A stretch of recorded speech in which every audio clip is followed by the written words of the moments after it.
Ang ating Senador Bato de la Rosa, nung tinanong siya, ayaw naman yung humarap sa amin. Pinapaharap namin para maging malinaw lahat ng bagay. Anong ginagawa niya? Nagpupunta sa media.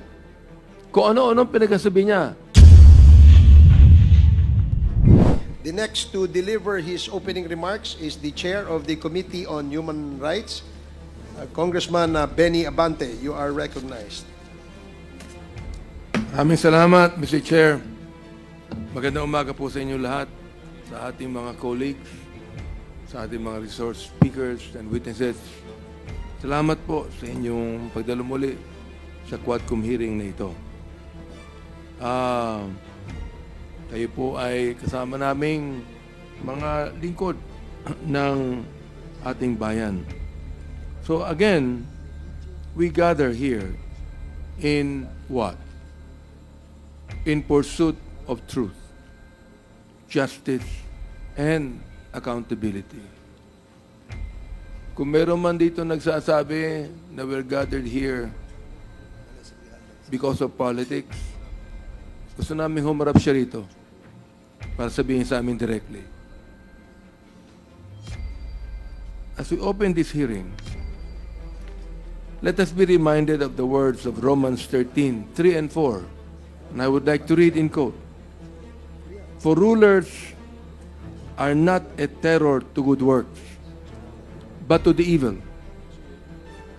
Ang rulers po dito ay hindi lamang ang ating political leaders, kundi lahat ng ating law enforcers. Ano po ang gawain natin? We are not a terror to good works, but to the evil. Wilt thou then not be afraid of the power? Do that which is good. Yan po ang command ng Scripture. Do that which is good, and thou shalt have praise of the same. For he is the minister of God to thee for good. Ang bawat opisyal po ng bayan ay tinawag na ministro ng Diyos para sa kabutihan. So ito po ang sinasabi, do that which is good. This is the standard by which we measure our actions in this quest for justice.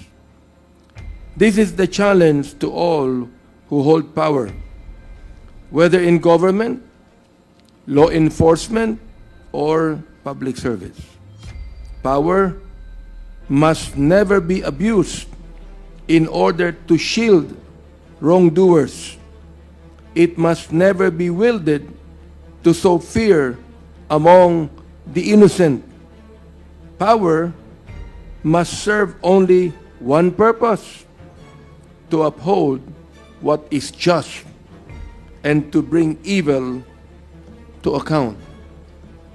Yet, time and time again, in the course of these hearings, we have seen the opposite. Those entrusted with the duty to protect have enabled injustice. Those who swore to uphold the law have hidden behind silence. Those called to testify, like former PIDEA Chief Wilkins Villanueva, and I would never question his good record in the Philippine National Police. I admire what he has done. But he has refused to answer the people's questions, forcing us to cite them for contempt. This is not a mere legal matter. It is a moral one.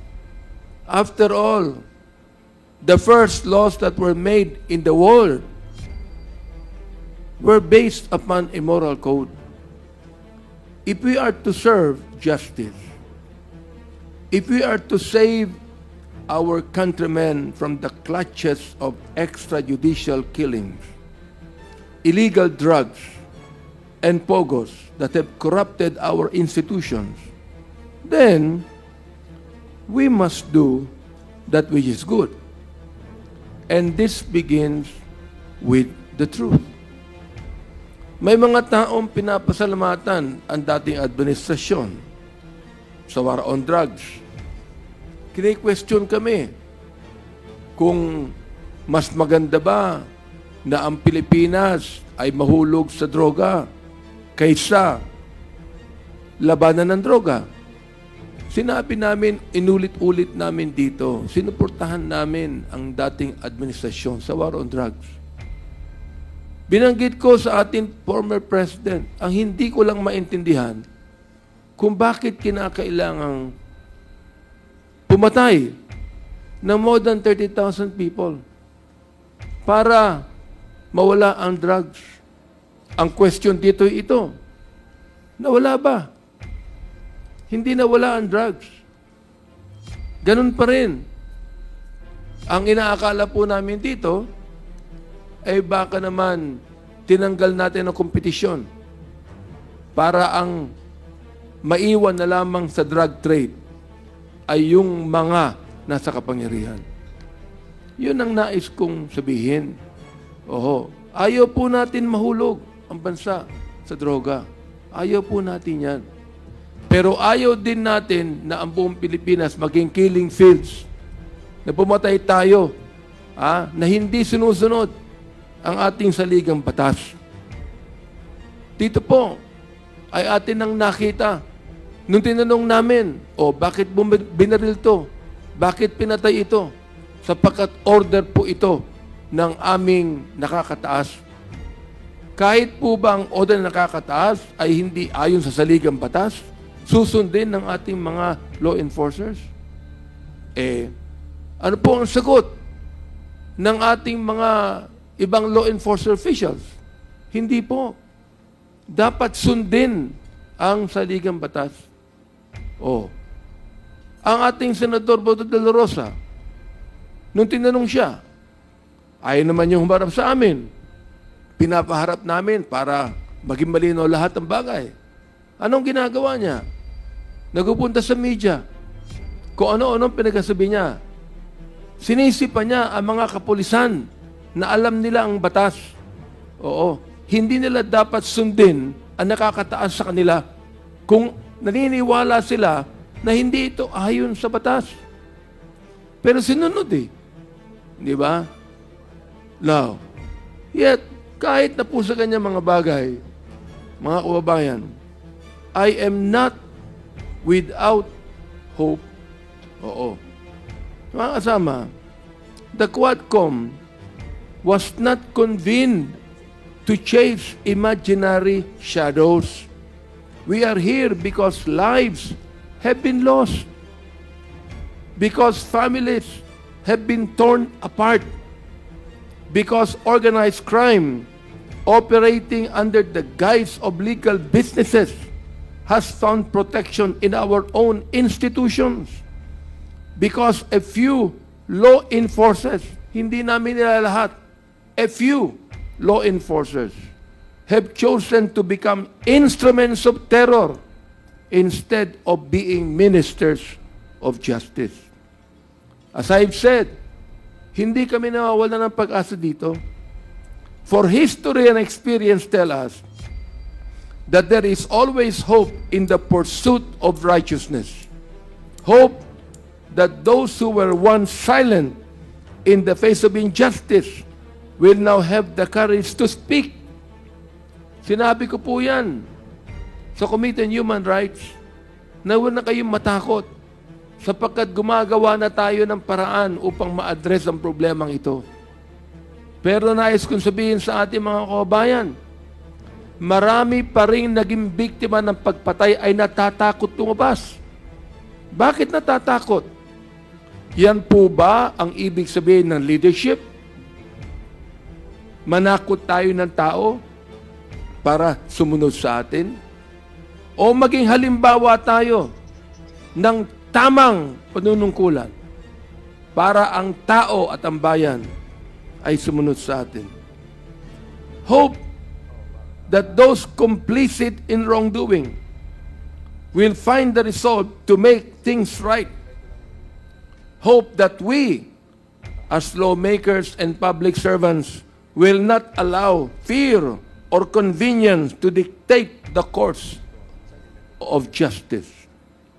to those who come before this committee, to those who still hesitate, to those who are reluctant and afraid to speak the truth, do that which is good.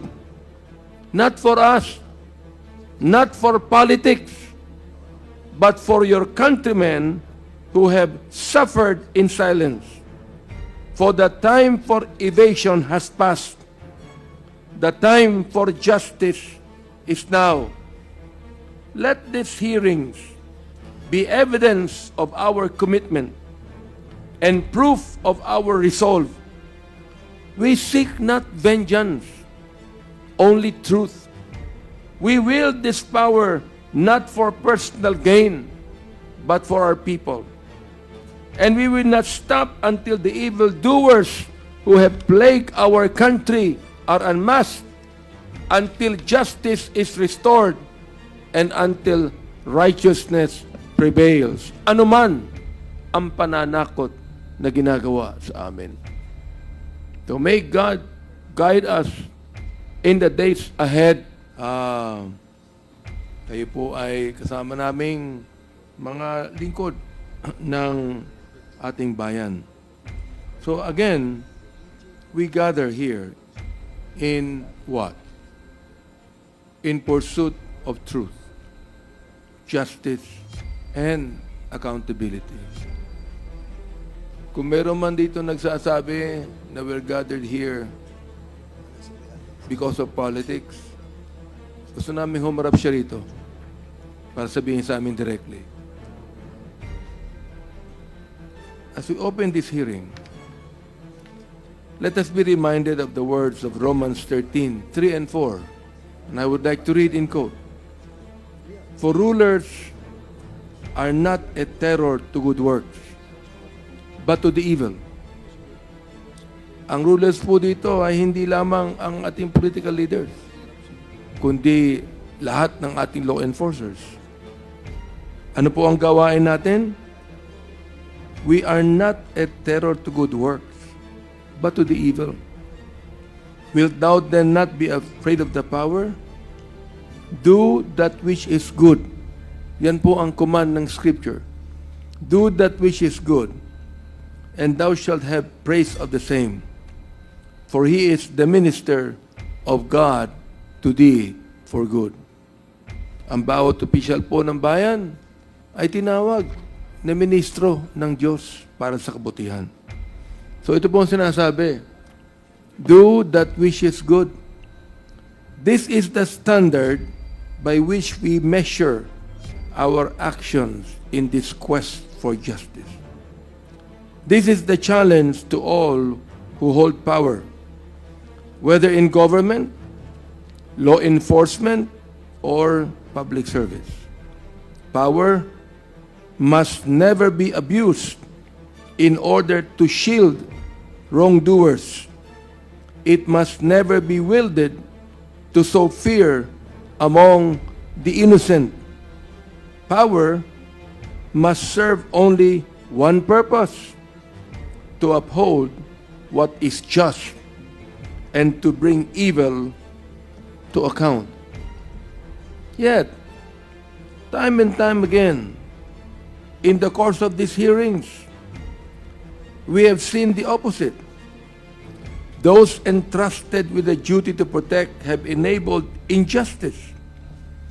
Those who swore to uphold the law have hidden behind silence.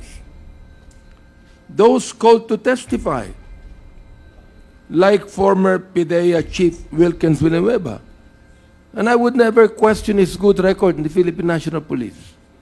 I admire what he has done. But he has refused to answer the people's questions, forcing us to cite them for contempt. This is not a mere legal matter. It is a moral one. After all, the first laws that were made in the world were based upon a moral code.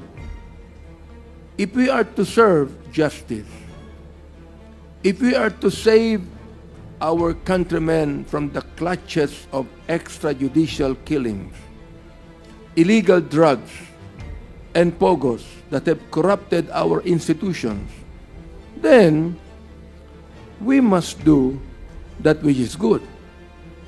And this begins with the truth. May mga taong pinapasalamatan ang dating administrasyon sa war on drugs. Kine-question kami kung mas maganda ba na ang Pilipinas ay mahulog sa droga kaysa labanan ng droga. Sinabi namin, inulit-ulit namin dito, sinuportahan namin ang dating administrasyon sa war on drugs. Binanggit ko sa ating former president, ang hindi ko lang maintindihan kung bakit kinakailangang pumatay ng more than 30,000 people para mawala ang drugs. Ang question dito ito, nawala ba? Hindi nawala ang drugs. Ganun pa rin. Ang inaakala po namin dito, ay baka naman tinanggal natin ang kompetisyon para ang maiwan na lamang sa drug trade ay yung mga nasa kapangyarihan. Yun ang nais kong sabihin. Oho, ayaw po natin mahulog ang bansa sa droga. Ayaw po natin yan. Pero ayaw din natin na ang buong Pilipinas maging killing fields. Na pumatay tayo na hindi sinusunod ang ating saligang batas. Dito po ay atin nang nakita. Nung tinanong namin, bakit binaril to? Bakit pinatay ito? Sapagkat order po ito ng aming nakakataas. Kahit po ba ang order na nakakataas ay hindi ayon sa saligang batas, susundin ng ating mga law enforcers? Ano po ang sagot ng ating mga ibang law enforcement officials? Hindi po. Dapat sundin ang saligang batas. Ang ating Senador Boto de la Rosa, nung tinanong siya, ayaw naman yung humarap sa amin. Pinapaharap namin para maging malinaw lahat ng bagay. Anong ginagawa niya? Nagpupunta sa media. Kung ano-anong pinagsasabi niya. Sinisipa niya ang mga kapulisan na alam nila ang batas. Hindi nila dapat sundin ang nakakataas sa kanila kung naniniwala sila na hindi ito ayon sa batas. Pero sinunod Di ba? Now, yet, kahit na po sa kanya mga bagay, mga kababayan, I am not without hope. Mga kasama, the Quadcom was not convened to chase imaginary shadows. We are here because lives have been lost, because families have been torn apart, because organized crime operating under the guise of legal businesses has found protection in our own institutions, because a few law enforcers, hindi namin nila lahat, a few law enforcers have chosen to become instruments of terror instead of being ministers of justice. As I've said, hindi kami nawawala ng pag-asa dito. For history and experience tell us that there is always hope in the pursuit of righteousness. Hope that those who were once silent in the face of injustice will now have the courage to speak. Sinabi ko po yan sa Committee on Human Rights na huwag na kayong matakot sapagkat gumagawa na tayo ng paraan upang ma-address ang problemang ito. Pero nais kong sabihin sa ating mga kababayan, marami pa rin naging biktima ng pagpatay ay natatakot lumabas. Bakit natatakot? Yan po ba ang ibig sabihin ng leadership? Manakot tayo ng tao para sumunod sa atin? O maging halimbawa tayo ng tamang panunungkulan? para ang tao at ang bayan ay sumunod sa atin. Hope that those complicit in wrongdoing will find the resolve to make things right. Hope that we, as lawmakers and public servants, will not allow fear or convenience to dictate the course of justice. To those who come before this committee, to those who still hesitate, to those who are reluctant and afraid to speak the truth, do that which is good. Not for us, not for politics, but for your countrymen who have suffered in silence. For the time for evasion has passed. The time for justice is now. Let these hearings be evidence of our commitment and proof of our resolve. We seek not vengeance, only truth. We wield this power not for personal gain, but for our people. And we will not stop until the evildoers who have plagued our country are unmasked, until justice is restored, and until righteousness prevails. Anuman ang pananakot na ginagawa sa amin. So may God guide us in the days ahead. Kayo po ay kasama naming mga lingkod ng ating bayan. So again, we gather here in what? In pursuit of truth, justice, and accountability. Kung meron man dito nagsasabi na we're gathered here because of politics, gusto namin humarap siya rito para sabihin sa amin directly. As we open this hearing, let us be reminded of the words of Romans 13:3 and 4. And I would like to read in quote. For rulers are not a terror to good works, but to the evil. Ang rulers po dito ay hindi lamang ang ating political leaders, kundi lahat ng ating law enforcers. Ano po ang gawain natin? We are not a terror to good works, but to the evil.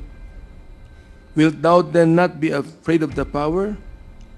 Do that which is good. Yan po ang command ng Scripture. Do that which is good, and thou shalt have praise of the same. For he is the minister of God to thee for good. Ang bawat opisyal po ng bayan ay tinawag na ministro ng Diyos para sa kabutihan. So ito po ang sinasabi, do that which is good. This is the standard by which we measure our actions in this quest for justice. This is the challenge to all who hold power, whether in government, law enforcement, or public service. Power must never be abused in order to shield wrongdoers. It must never be wielded to sow fear among the innocent. Power must serve only one purpose: to uphold what is just and to bring evil to account. Yet, time and time again, in the course of these hearings, we have seen the opposite. Those entrusted with the duty to protect have enabled injustice. Those who swore to uphold the law have hidden behind silence. Those called to testify, like former PIDEA Chief Wilkins Villanueva, and I would never question his good record in the Philippine National Police. I admire what he has done. But he has refused to answer the people's questions, forcing us to cite them for contempt. This is not a mere legal matter. It is a moral one. After all, the first laws that were made in the world were based upon a moral code.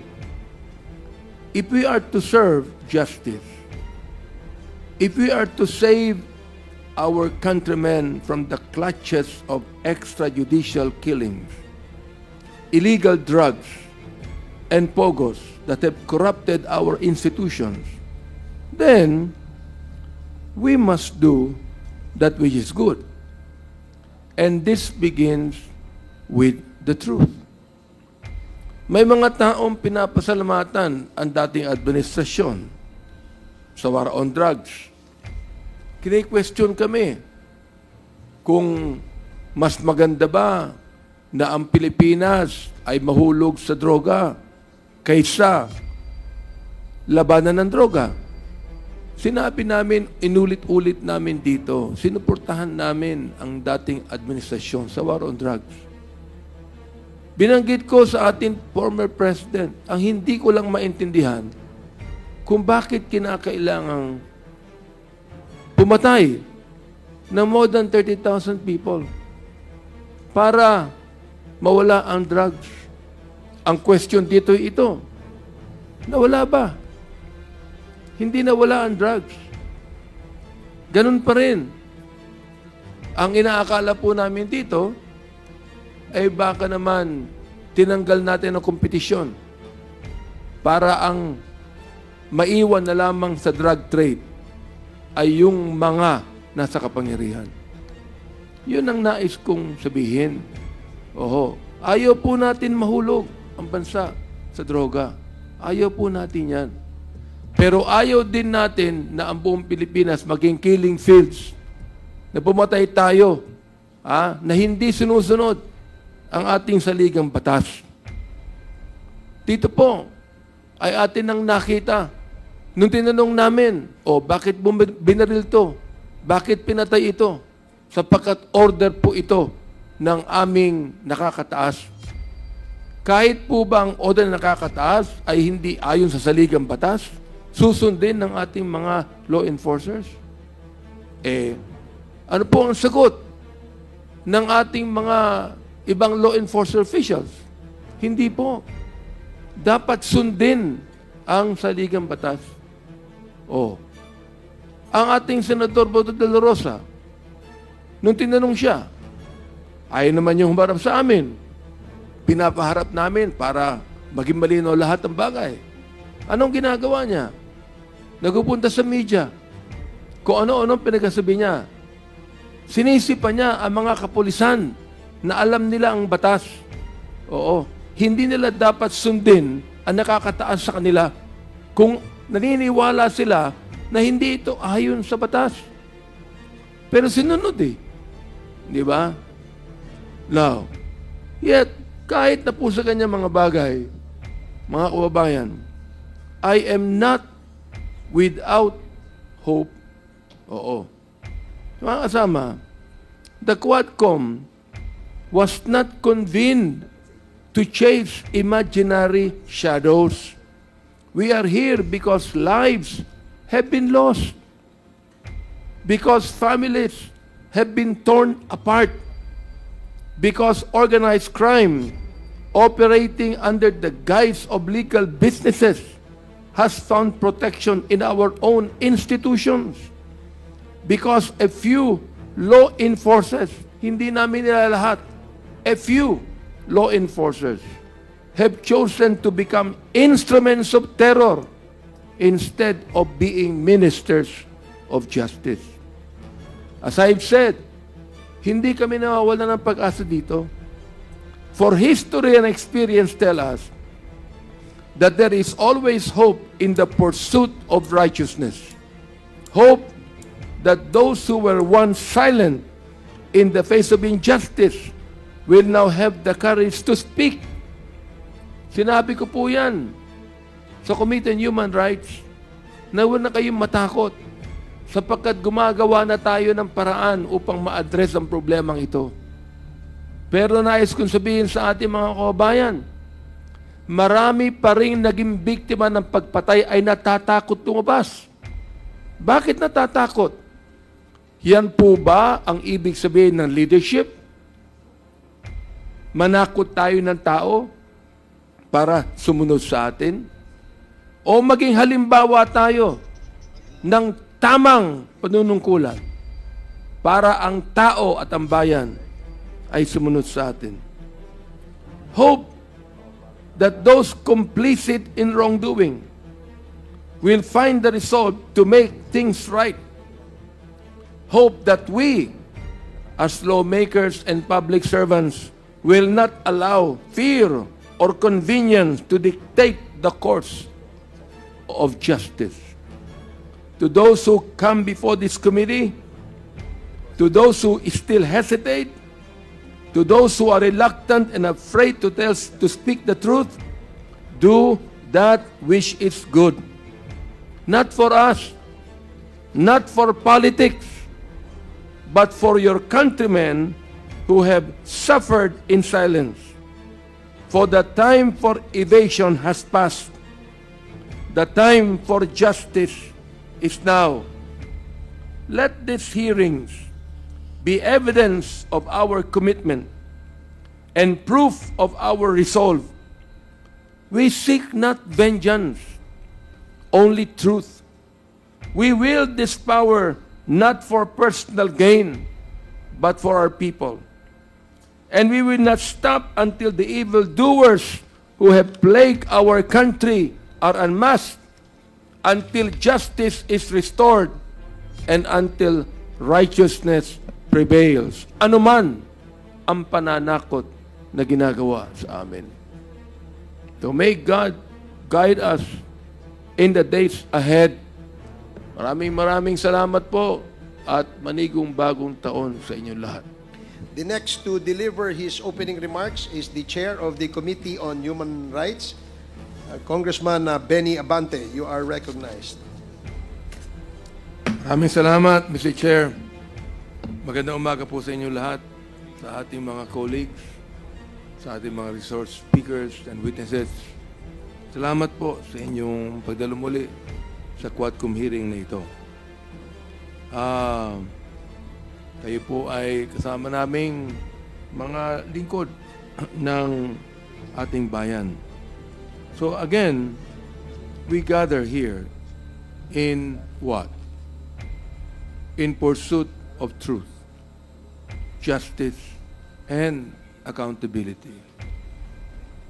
Kung meron man dito nagsasabi na we're gathered here because of politics, gusto namin humarap siya rito para sabihin sa amin directly. As we open this hearing, let us be reminded of the words of Romans 13:3 and 4. And I would like to read in quote. For rulers are not a terror to good works, but to the evil. Ang rulers po dito ay hindi lamang ang ating political leaders, kundi lahat ng ating law enforcers. Ano po ang gawain natin? We are not a terror to good works, but to the evil. Wilt thou then not be afraid of the power? Do that which is good. Yan po ang command ng Scripture. Do that which is good, and thou shalt have praise of the same. For he is the minister of God to thee for good. Ang bawat opisyal po ng bayan ay tinawag na ministro ng Diyos para sa kabutihan. So ito po ang sinasabi, do that which is good. This is the standard by which we measure our actions in this quest for justice. This is the challenge to all who hold power, whether in government, law enforcement, or public service. Power must never be abused in order to shield wrongdoers. It must never be wielded to sow fear among the innocent. Power must serve only one purpose: to uphold what is just and to bring evil to account.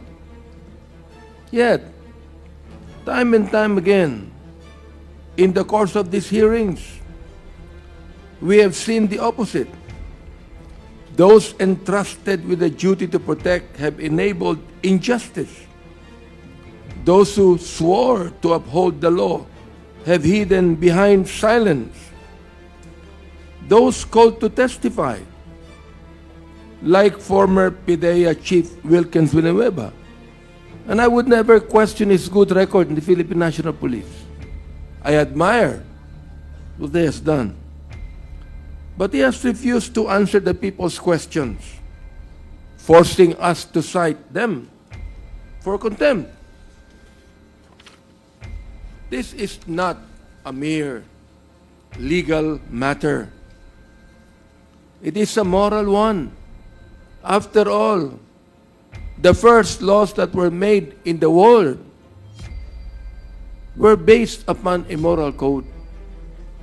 If we are to serve justice, if we are to save our countrymen from the clutches of extrajudicial killings, illegal drugs, and pogos that have corrupted our institutions, then we must do that which is good.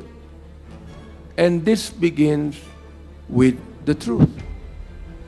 May mga taong pinapasalamatan ang dating administrasyon sa war on drugs. Kini-question kami kung mas maganda ba na ang Pilipinas ay mahulog sa droga kaysa labanan ng droga.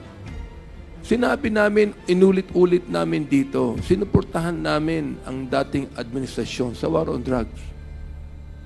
Binanggit ko sa ating former president, ang hindi ko lang maintindihan kung bakit kinakailangang pumatay na more than 30,000 people para mawala ang drugs.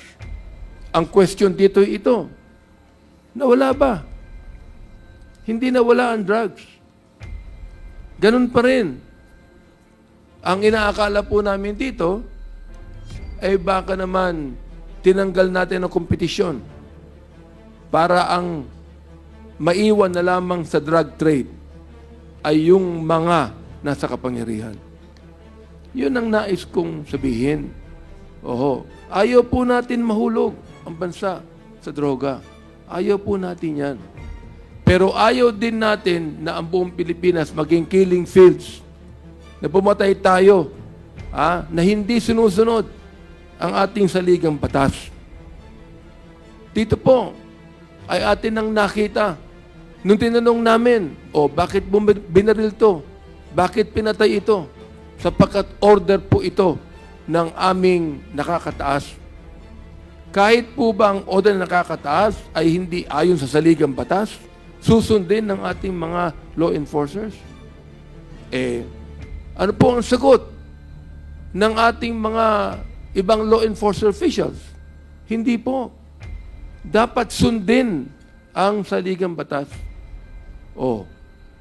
Ang ating Senador Boto de la Rosa, nung tinanong siya, ayaw naman yung humarap sa amin.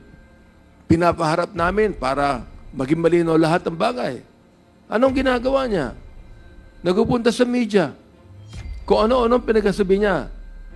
Sinisipa niya ang mga kapulisan na alam nila ang batas. Hindi nila dapat sundin ang nakakataas sa kanila kung naniniwala sila na hindi ito ayon sa batas.